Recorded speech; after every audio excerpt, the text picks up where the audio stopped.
अंडा मसाला गरमागरम मस्त तयार आहे। नमस्कार, मी अरुणा आणि अरुणास फूड सफारी या चॅनल मध्ये तुमचं सगळ्यांचं स्वागत आहे।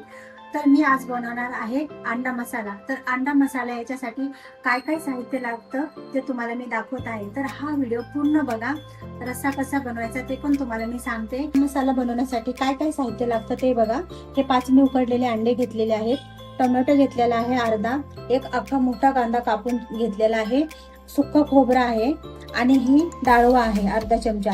तर हे सगळं आता आपल्याला तेलामध्ये चांगल्या प्रकारे फ्राय करून घ्यायचं आहे। तर सुरुवातीला आपण कढाई घेतली, कढाईमध्ये 1 चमचा तेल टाकले आणि त्याच्यामध्ये हे भाजून घ्यायचं आहे कांदे। अशा प्रकारे हा लाल कांदा भाजून घ्यायचा चांगला। तर हा काढून घेते कांदा। जसा कांदा आपण भाजून घेतलेला आहे तसंच मी खोबरं आणि डाळू पण लाल भाजून घेतलेला आहे। आता टोमॅटो आहे ते पण भाजून घ्यायचे आपल्याला। तर हे बघा, असं लाल होईपर्यंत मी टोमॅटो भाजून घेतलेला आहे। आता जे अंडे आहेत ते आपल्याला अंडे पण असे थोडंसं तिखट आणि मीठ टाकून तेलामध्ये असं थोडंसं परतून घ्यायचं। असं थोडंसं मीठ टाकायचं आणि लाल तिखट टाकायचं।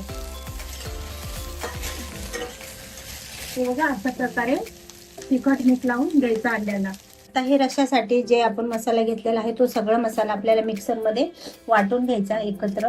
हा मसाला वाटून घेतलाय।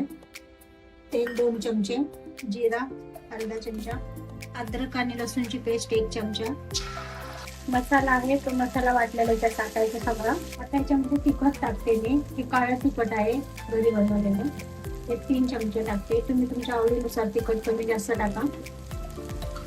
चमचा गरम मसाला, 1 चमचा हळद। तर असा हा सगळा मसाला भाजून घेतलेला आहे, तेलामध्ये परतून घेतलाय। आता ह्याच्यामध्ये टाकायचं आपल्याला गरम पाणी। हे गरम पाणी टाकायचं ह्याच्यामध्ये। तुम्हाला जेवढा रस्सा करायचा त्या रस्स्याप्रमाणे तुम्ही पाणी कमी जास्त घाला।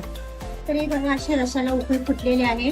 2 ते 3 मिनिट उकळी फुटल्यानंतर त्याच्यामध्ये हे जे आपण अंडे घेतलेले आहेत परतून, ते अंडे सोडायचे सगळे। आता याच्यात टाकूया चवीनुसार मीठ।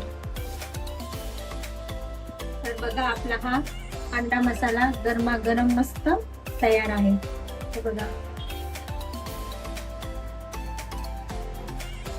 खूपच चवदार मसालेदार असा आपला अंडा मसाला तयार आहे। तर हा तुम्ही अंडा मसाला भाकरी सोबत खा, चपाती सोबत खा किंवा इंद्रायणी राईस, साधा भात कशासोबतही खा, खूप चवदार लागतो।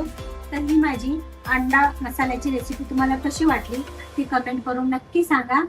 तर अशा प्रकारे माझ्या चॅनलवर तुम्ही नवीन असाल तर माझ्या चॅनलला सबस्क्राईब करा आणि ही रेसिपी जास्तीत जास्त आपल्या मित्रमैत्रिणीला शेअर करा। Bye bye.